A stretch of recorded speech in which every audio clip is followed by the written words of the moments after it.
हमारे इस channel Mithila junction को लाल button दबाकर सब्सक्राइब करें व घंटी के निशान का बटन दबाएं ताकि सभी नए वीडियो आप तक तुरंत पहुंचे बिल्कुल मुफ्त।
गरजत कल का कपाल ध्यान धरि सुमिरहु सरस्वती मैया। केवल हाथ तुम्हारी गे माता पार लगा दऊं मैया।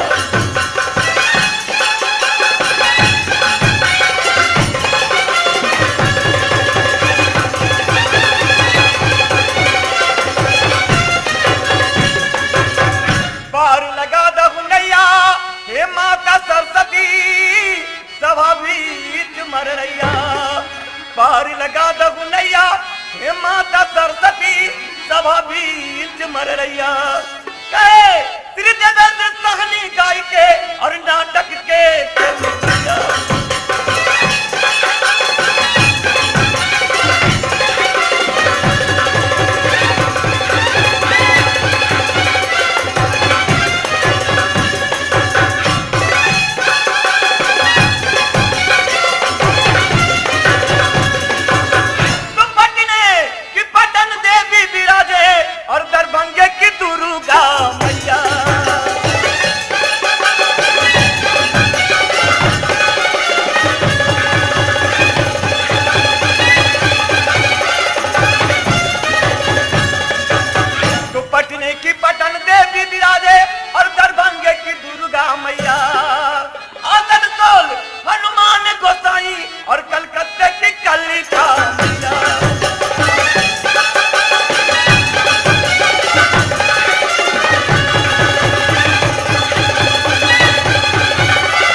ऐसा चमनिस्तान बेशक होगा कहीं जमीन पे।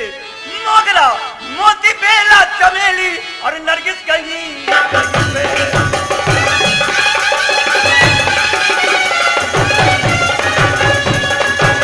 तो उसी का पूज्य दखनिए दास्तां को गरगा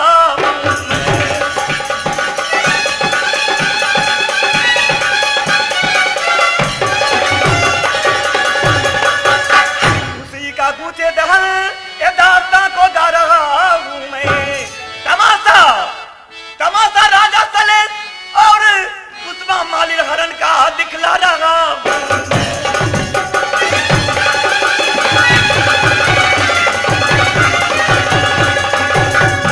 हाँ, तो हमारे कमेटी का प्रोग्राम शुरू।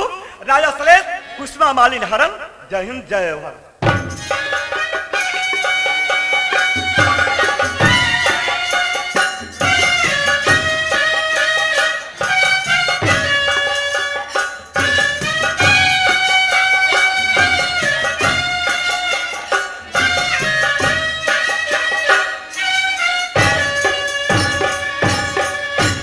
आया जुए गमनवा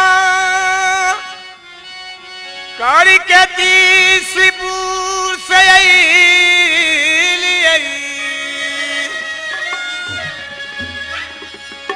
आजुए गमनवा करके तीसपुर से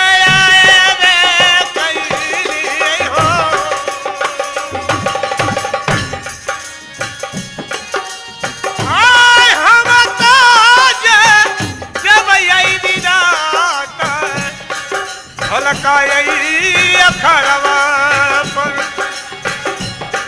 हम भाई बिगात अखरा पर भाई हो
से आवा है बामी सिंहदारा यही बाजा कर है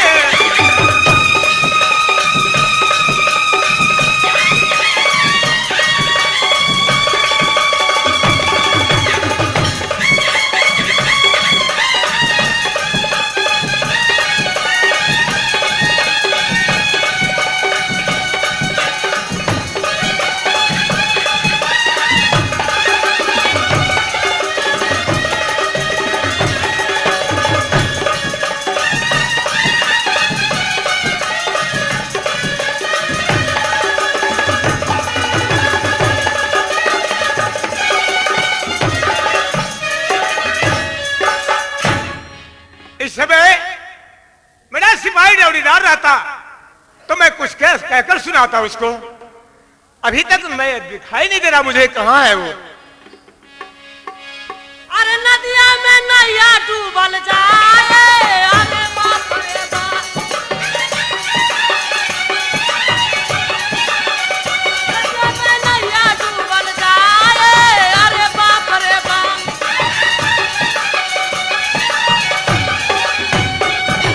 पहला जन्म हुआ हमके भइले पीछे बड़का भाई पहला जन्म हुआ हमके भइले पीछे बड़का भाई अरे तेरा पीछे बाबूजी जन्मलन हो तेरा पीछे बाबूजी जन्म तेरा पीछे माई नदिया में नैया डूबल जाए अरे बाप रे बाप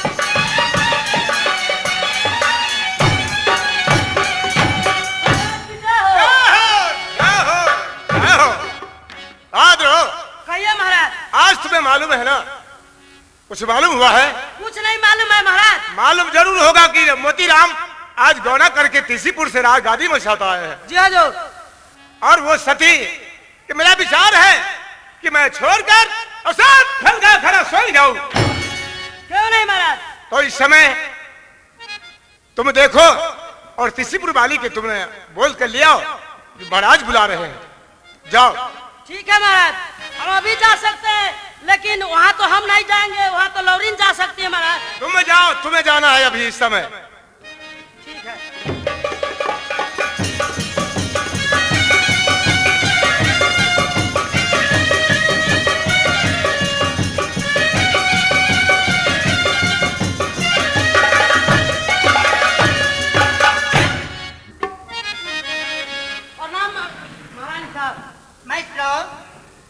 राजमंत्री, कहिए।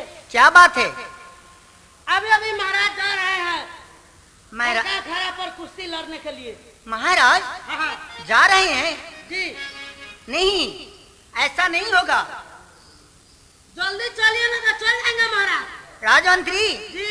ठीक है, चलो मैं चलती हूँ।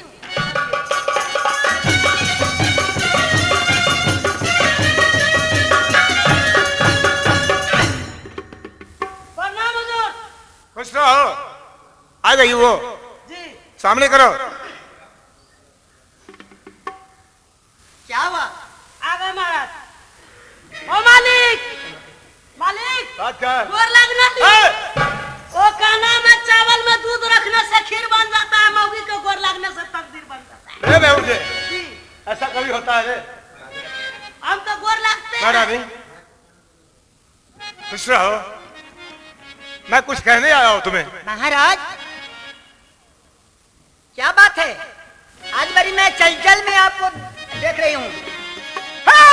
जूता गमन कराएगा त्रिपुर से ललियाना, हम तो जब बहरानी अपना कहाँ चारिया जाए वही है। हम तो जब महारानी है अपन कहाँ चारिया पर। हम तो जब महारानी अपन कहाँ चारिया पर है।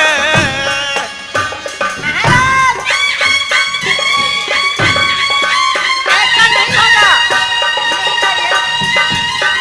अब इसका मुँह हाथ तक पहुँच रहे हो। नहीं होगा महाराज।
अपन कहाँ चरिया आजू हम जबरी कारी है अपन कहाँ चरिया प्यारी है।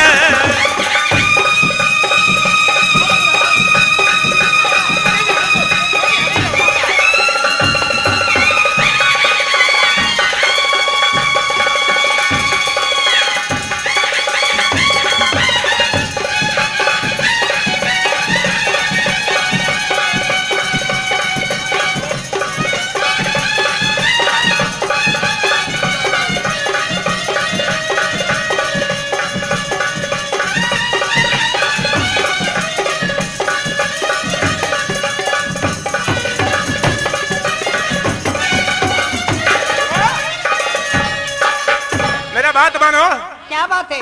इस समय 700 खिलवाड़ी मेरा रास्ता देखता है, मैं किस बहाना करके तुमसे जाऊं? इससे अच्छा है कि मैं तुम्हें बहाना यही करूंगा, एक चुम्मा दो। दो ना? स्वामी जी क्या है? आप जा रहे हैं? हाँ मैं जा रहा हूं। हमें छोड़ के चल जाइएगा। अरे पगली, तुम तो अपने राज करो घर में, फिर मैं लौट कर फिर आऊंगा। हम कैसे रह? अरे पगली, जब राजा है तो रानी के पास तो आना ही आना है, मुझे जाने दो। जाबे कराबा? हाँ ना हम ना जाए देव ना। सुनो सुनो, एक चुम्मा दो। चुम्मा ले? एक चुम्मा दो। नो डिबिया भूताना। एक चुम्मा दो ना तुम। एगो चुम्मा, एगो चुम्मा, एगो चुम्मा ले ला राजा जी, बन जाए लतराए।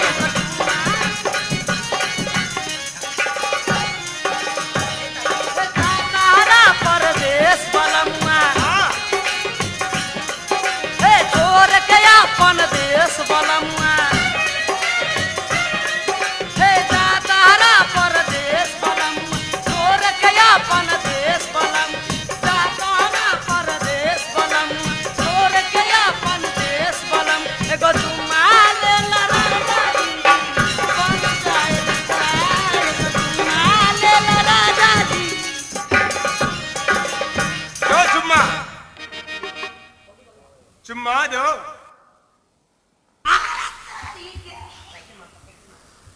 अरे बेहुदे, चार के मार लेखन मैं रानी, तू मुझे छोड़ के किधर चली गई? महाराज देखो भाई, इधर आओ। मैं तो मुझे कचहरी के पास जाने दो, लेट मत करो। नहीं मैं महाराज, ऐसा नहीं होगा। तो कैसा को बताओ? अभी तो आप गबन करके ही लाए हैं, हाँ फिर ये महल में हमको छोड़कर आप कहाँ जाइएगा? मैं कचहरी के पास जा रहा हूँ, मुझे जाने दो। नहीं महाराज, आपसे मैं कुछ कहना चाहती हूँ। जल्दी बोलो, कुछ कहना है। करके गबनवा राजा जी,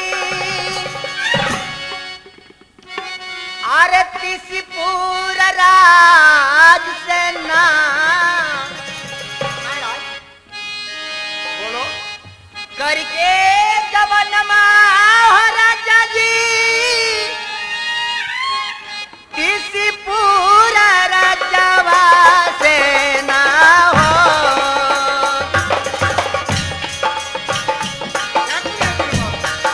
हमरा के लली हमारा जाजी, अपने तरजवा में ना हमारा के लैया बड़ा जाजी, अपना ही राजवा मिलायो।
भाई हमर स्वामी अपना मोहनिया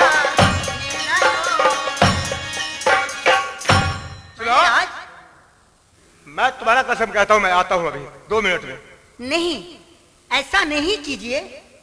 मुझे जाने तो, मुझे लेट हो रहा है, लोग बहुत हंसेंगे। एक बात, तो फिर हमें छोड़कर आप चले जाइएगा तो इस महल को अंदर मैं कैसे रह पाऊंगी? मैं फिर आ रहा हूँ ना। आ जाइएगा। आ जाऊंगा मैं, सचमुच? एकदम तुम्हारे सामने ही कह रहा हूँ। ठीक है, मैं जाता हूँ। जाइए जाइए।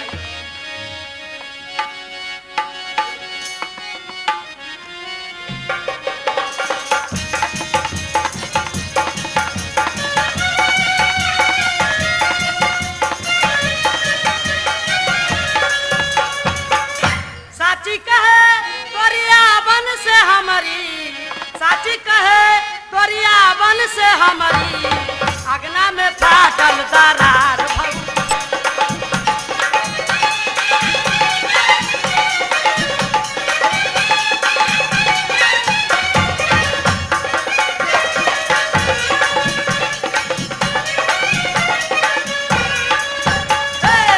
आलू के मूरत भंटा के सूरत,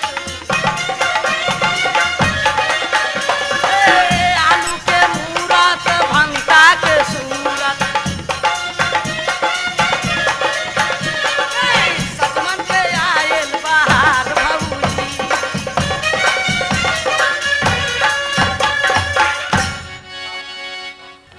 सुनो, बोलो, जरा बांधी के बुलाओ, कहाँ है? अभी बोला रहे हैं। बुलाओ जल्दी। आगे मखनी हाथ गे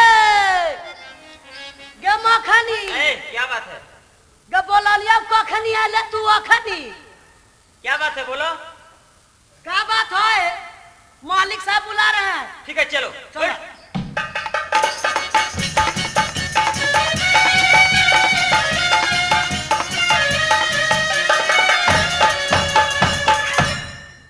बांधी।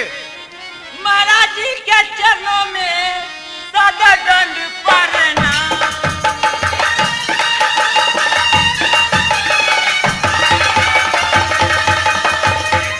महाराज जी के चरणों में सदा दंड प्रणाम। खुशी से दीजिए महाराज जी मुझसे आशीर्वाद।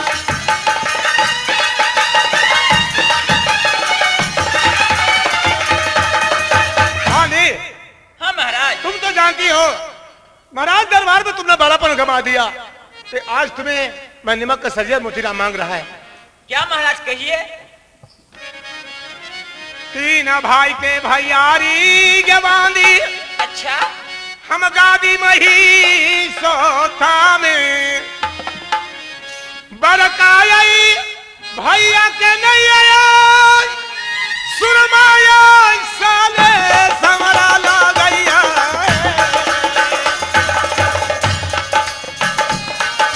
आज छोटा गाय भैया के नैया, बउआ हाय बुदे तारा, हमारा कन्हैया गई नौरिया, मोती राम दुलरुआ ला गैया है।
सात हाथी वाला लगैया मोतीराम दुलरुआ के।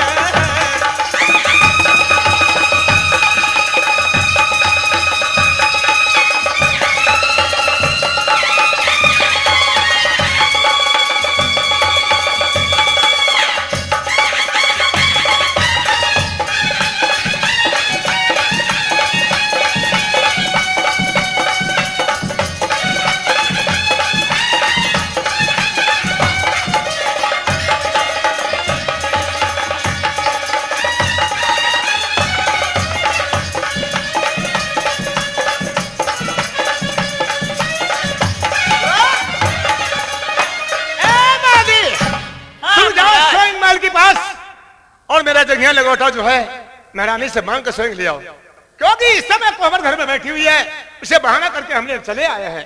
तुम जाओ और ये मत कहना कि महाराज फल का खड़ा जाएंगे, तुम यही कहना कि महाराज गंगा स्नान जा रहे हैं, ये तुमने वो जंघिया लंगोटा मेरा ला दो।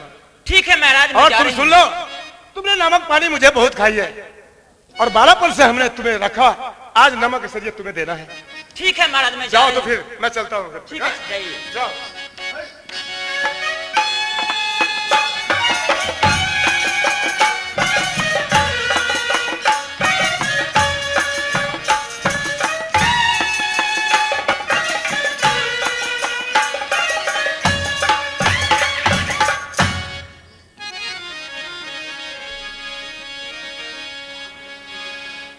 अब मैं क्या करूं?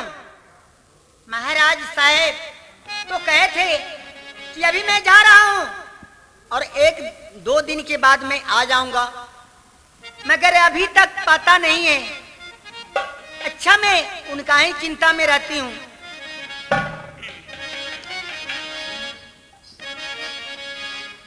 गोरा तोरा लगी आई रानी जी, कोइया आज पड़ी आई ना, कल जोरी करी आई रानी जी, तोर पार नमुआला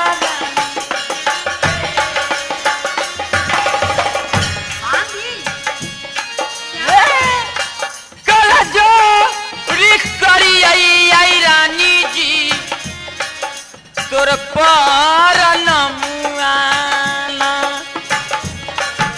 कल जोरी करी आई रानी जी, रउआ पार नमुआना ए।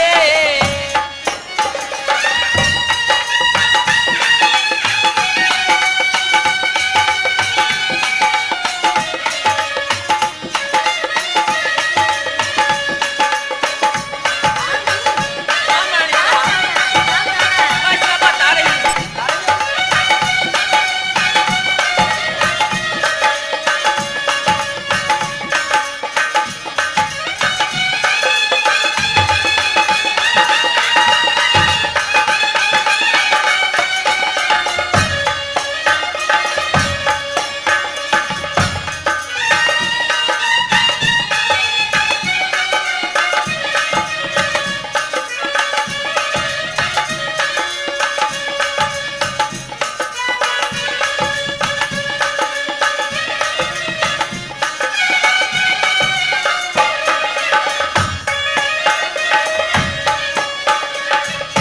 महारानी साहब, क्या बात है?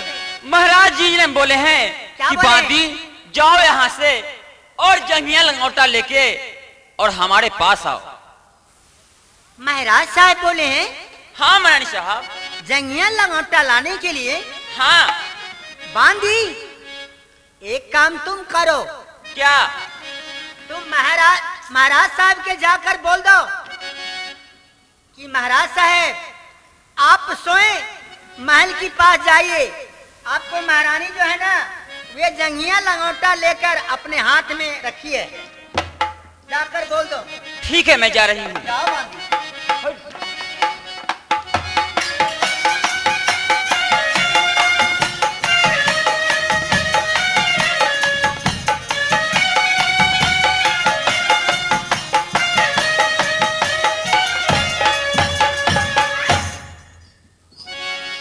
प्रणाम महाराज। खुश रहो, लाई तुमने मेरा सामान। महाराज, जब मैं गई लाने के लिए तो महारानी साहब अपने हाथ में लेकर के खड़ा है। खड़ी है वो? हाँ।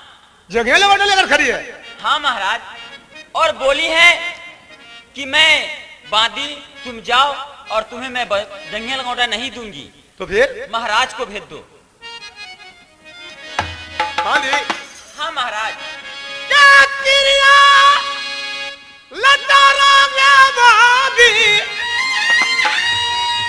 बहुत दया भारी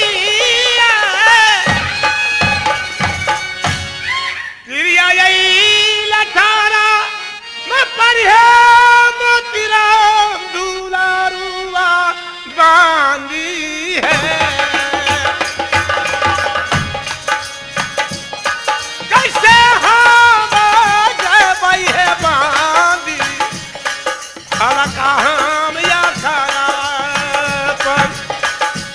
कैसे हम जय बहे बांधी हाला काया खरा पर बांधी है।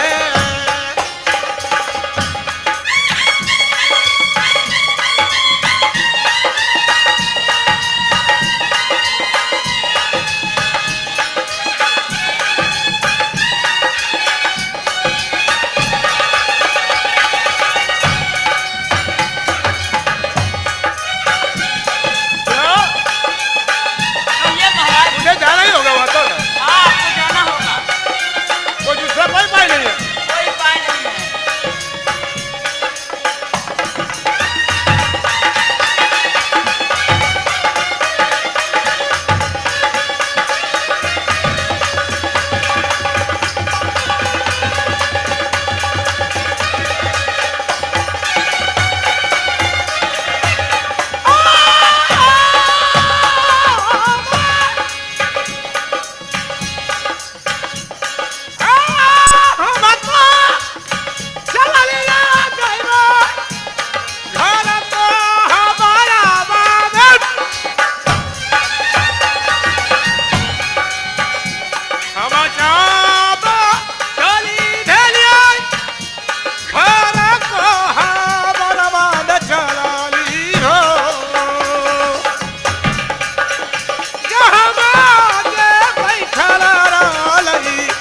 किसी पूरा ये बाली होना हमारे बैठा लई किसी पूरा बाली हम।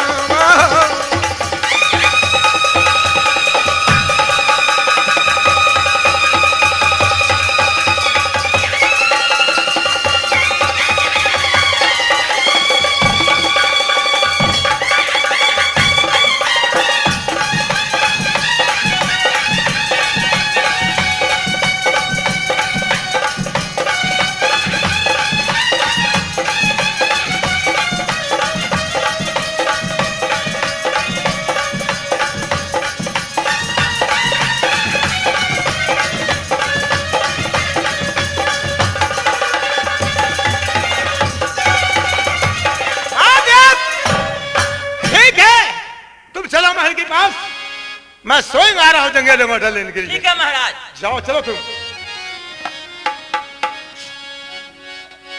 एक धावई धवैया दुलरुआ आई दो सर धावा धावा लई ना पालटे में झुमैया आई मातिरा खरका हमारा वावे बाबू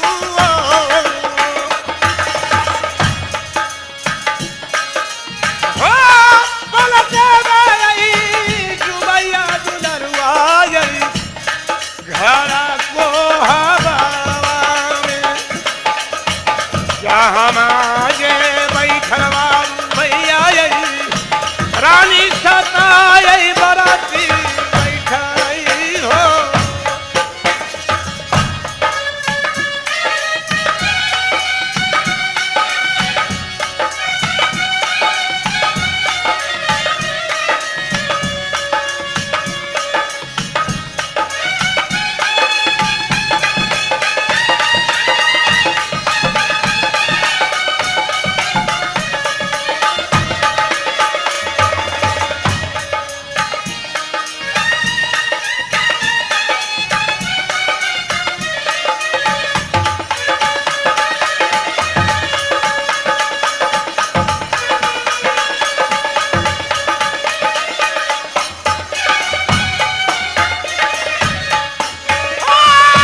भगवान जाने।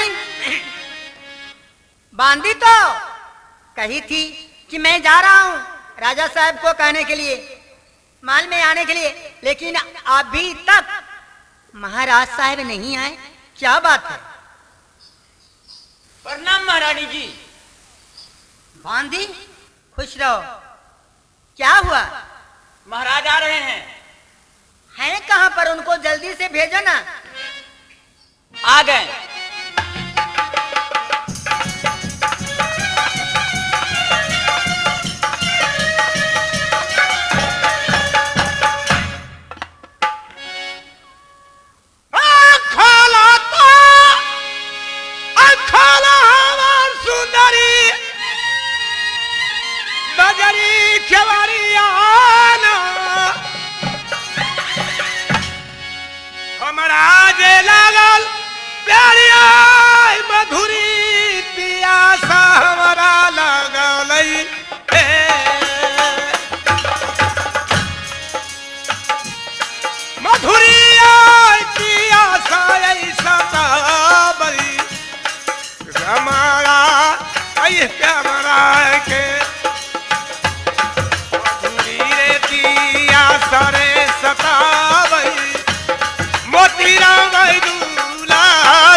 आज ऐसी कैसे रूठी हुई हो तुम हमसे?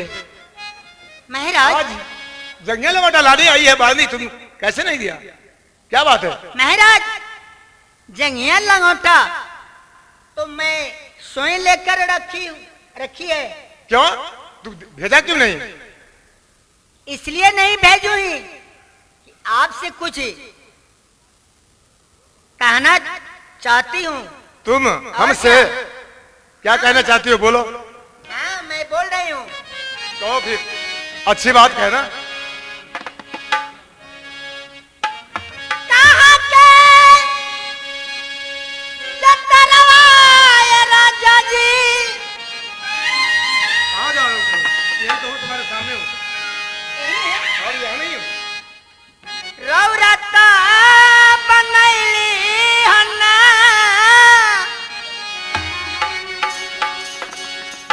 कहाँ के जतरवा बलमुजी, रौरता बनैबो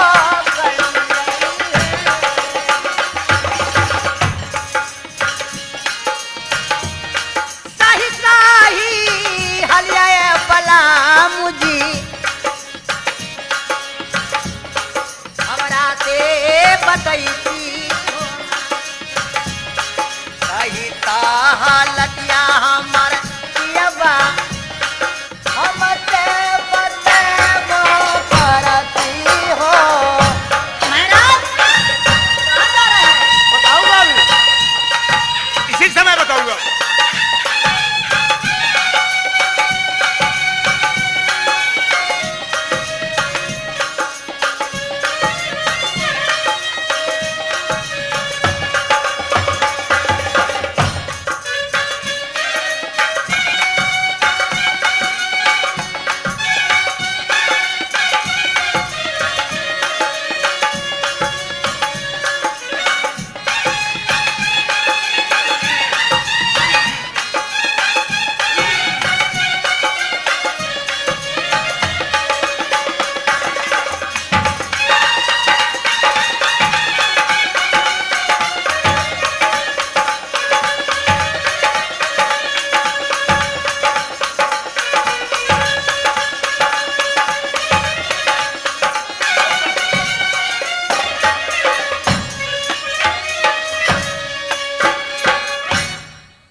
हाँ महारानी, कहाँ जा रहे हैं? तुम्हें मैं बताऊं खोल के हाल? हाँ स्वामी। मैं गंगा स्नान जा रहा हूँ। गंगा स्नान? हाँ। अति सुंदर है। तो फिर महाराज मुझे जंगिया ना बता दो, मैं गंगा स्नान से हुआ हूँ।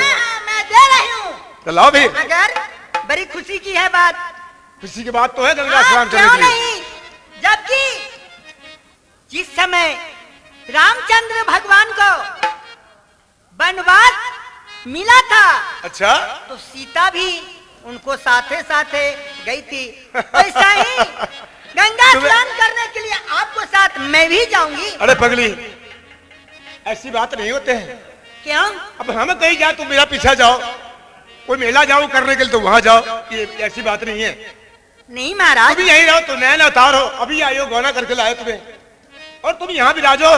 मैं जाता हूँ गंगा स्नान करके आऊंगा। नहीं नहीं, गंगा स्नान करने के लिए तो मैं भी जाऊंगा, जाऊंगी आपको साथ। बैठ पगली, सुनो, मान जाओ तुम। नहीं, मैं भी जाऊंगी। हाँ जाऊंगी। सुनो ना, गंगा स्नान हम नहीं जा रहे हैं, हाँ? हम जा रहे हैं फलका घाड़ा, जहाँ 700 खिलवाड़ी मेरा रास्ता दिखता है। अखाड़ा? हाँ। नहीं महाराज, सुनो, ऐसा नहीं होगा। 700 हाथी के बल जिस मोतीराम का है, वो मोतीराम गादी में सदा में कैसे बैठ सकता हूँ? महाराज, भला आप सोचिए, हमें ये महल में छोड़कर और आप अखाड़ा जाइएगा। हाँ, वही की मैं 8 रोज कारण जाऊंगा फलका खड़ा पर। 8 रोज कारण हम अखाड़ा पर। महाराज नहीं जाइए, मुझे जाने दो, मुझे जाना ही जाना है। नहीं जाइए। तुम लाख बंद करके रहो। नहीं, अरे पगली, 8 रोज के कारण हम चलिए अखाड़ा पर चलिए है। आज सो खेलावारी रे बातिया जो हैया अखाड़ा पर तू जाबा बैठा सतवाती घर को हमारा है।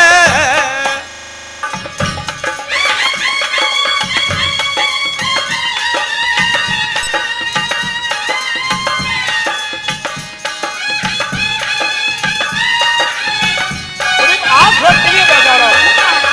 नहीं जाइए, कैसे जाऊंगी?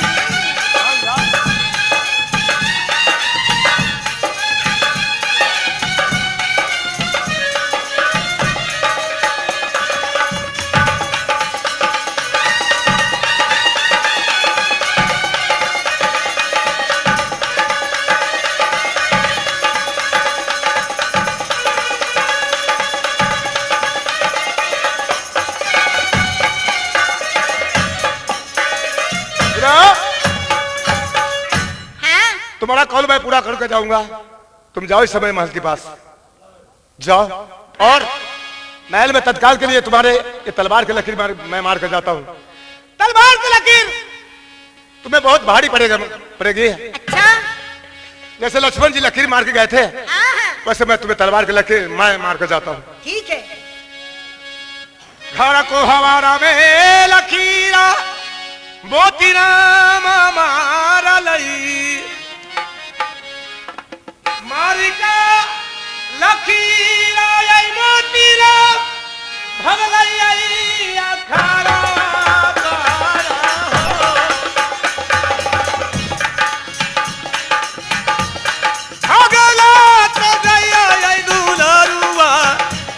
भैया जी के पास सवाना अगलाता जाइए भाई मोती राम भैया जी के पास हो।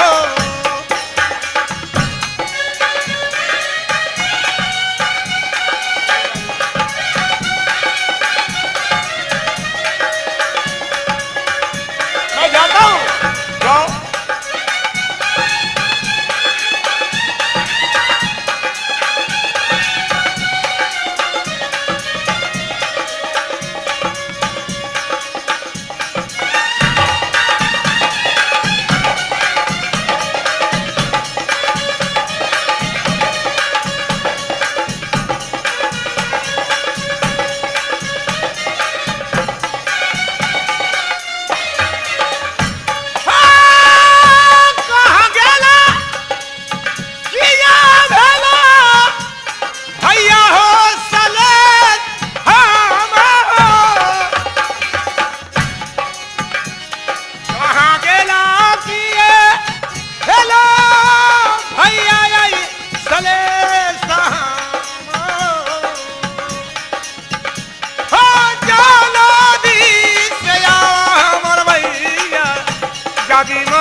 चौथा गादी है। तीन भाई के भैयारी लोग हमरा कहिए दुनिया में सुरमा सलेश।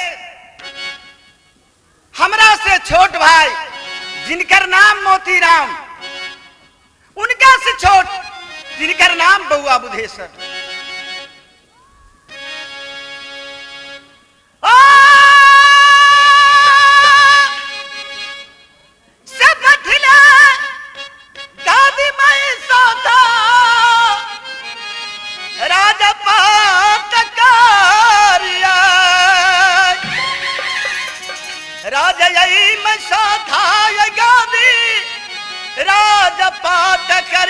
भैया सब हो पर क्या जाबा भैया के फर्ज हम यही निभाई बरकाया भैया के फर्ज हम निभाई यही नहीं हो।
इंतजार करे छी।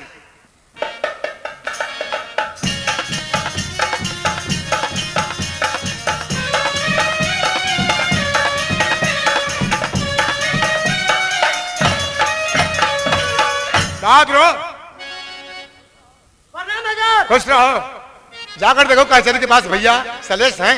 हाँ है। देखो जाकर। ठीक है हम अभी जा। तो उन्हें कह दो मोतीराम मालिक खड़े खड़े हैं आगे। ठीक है महाराज हम अभी जा रहे हैं। जाओ।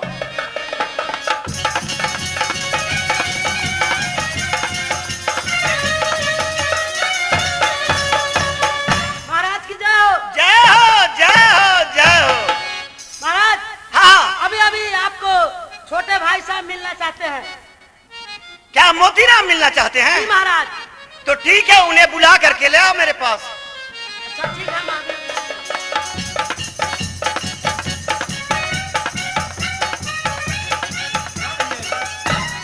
शुभ आशीर्वाद है मेरे भाई। भैया आपसे यही कहने आया हूं। हमने तो गौना करके सती के छोड़ के घर कोबर में आज मुझे दिल है फलका खड़ा जाने के लिए। वो सती कि भी हमने तलवार की लकीर मारकर अब बड़े भाई के भैया के पास हमने आए हैं आदेश लेने के लिए। ठीक है मोतीराम भैया वैसे तो मेरा पलटन जो भी है तेरा पलटन है, तेरा जो है मेरा है। में दिल हो गया है फल का अखाड़ा पर जाने के लिए, तो मुझे भी इजाजत देना जरूरी है। क्यों ना मेरे भाई? जइयो मैं जइयो दुलरुआ फल का यही अखाड़ा पर। ठीक है भैया। जइयो मैं जइयो दुलरुआ फल का यही अखाड़ा पर दुलरा हो। जइयो मैं यही जइयो हो दुलरा फल का यही अखाड़ा पे। जइयो मैं जइयो हो दुलरुआ फल का अखाड़ा पर हो।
दुलरुआ या जुदीना ये खेली है मन से ये कुर्सी दुलरुआ या जुदीना ये खेली है।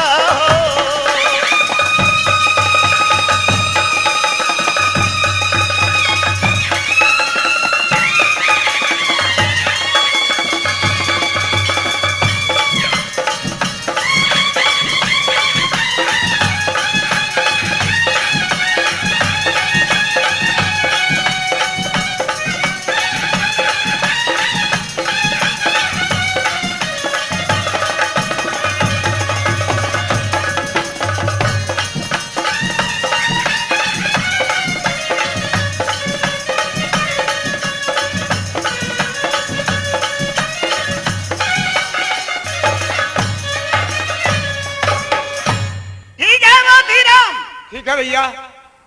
फल के अखाड़ा के पास तू जा सकते हो, मेरा तो इजाजत है। ठीक है। अगर कुछ कहना है तो कह सुना। भैया जी मैं यही कहूंगा कि 8 रोज में मैं लौट के चले आऊंगा। ठीक है तो जा सकते हो। ठीक है मैं प्रणाम करता हूं। शुभ आशीर्वाद है भैया। हाँ इस समय बुधेश्वर कहाँ है? भाभी बुधेश्वर कहाँ है? भी होंगे अपने महल के पास होंगे। और बहन बरसती कहाँ है? वो भी अपने महल में होगी। मेरा विचार है तीनों से इकट्ठे मुलाकात कर ले। बिल्कुल सही। सिपाही के बुलवा करके और खबर फौरन करके बुलवा लो सब लोगों को। हाँ भैया मैं यही सोच रहा हूँ। ठीक है जल्द से जल्द बुलवा लो। ठीक है मैं जा रहा हूँ। जाइए भैया।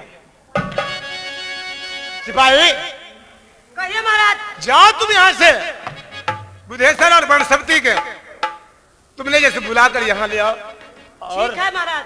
हम मुलाकात कर ले। बहुत अच्छा है। और भाभी के भी साथ लेते आना। ठीक है जाओ। अरे तुहार मुसरी हमर खागल बिलाई के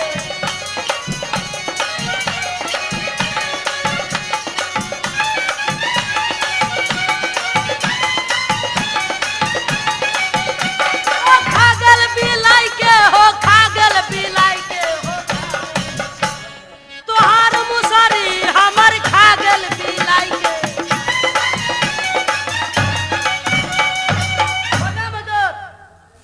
खुश रहो। सिपाही जो हजूर, आने का कारण? आने का कारण ये है कि अभी अभी आपको छोटे भाई साहब बुलाए हैं। मोतीराम भैया बुलाए जो हैं। हजूर, सुबरन करई छी हम छपन कोट देवता के, सुबरन करई छी सकल छपन कोट देवता के नायो। छपन कोट देवता के हम राते में जापियई, अपन कोटा देवता के हम राते में जपियई सकले यो।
ठीक है, मोतीराम भैया बुलाए हैं, मैं उनसे मुलाकात कर लेता हूं।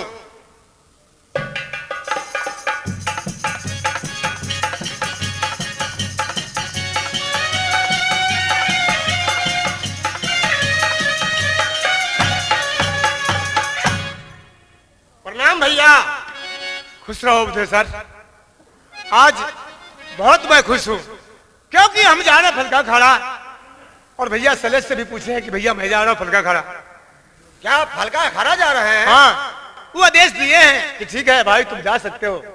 हम सोचे हैं 8 दिन 8 बरस हो जाते हैं, 8 साल हो जाते हैं, कब क्या हो जाता है किसका। भैया मेरे भाई और भाभी को गौना करा के घर को भर में छोड़ दिए हैं।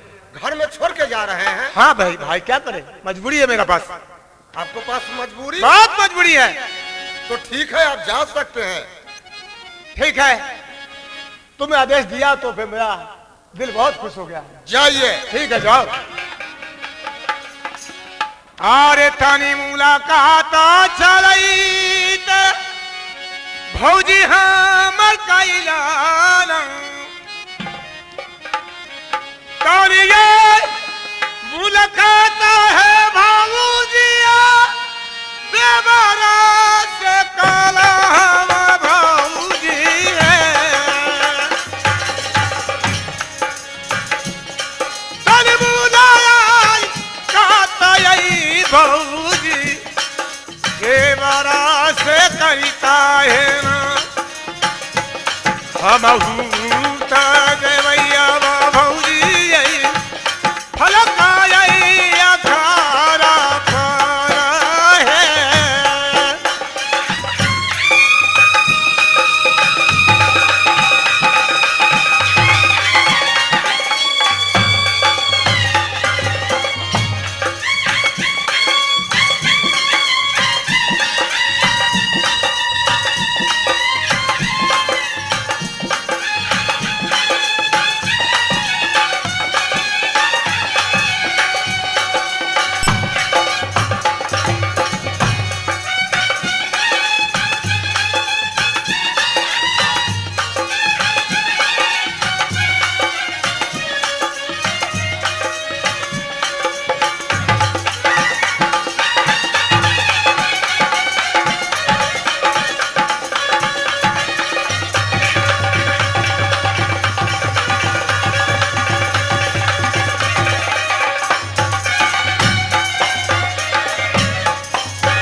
से आई माँ भाभी रंग आई महलिया से भौजी है।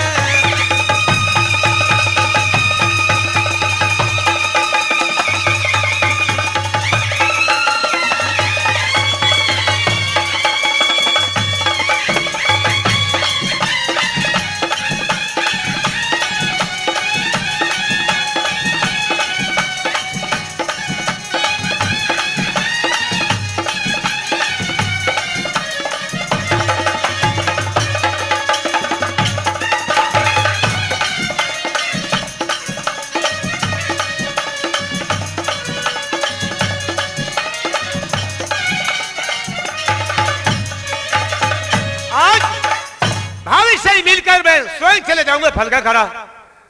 मैं 8 दिन की मेरा यात्रा है यहाँ से।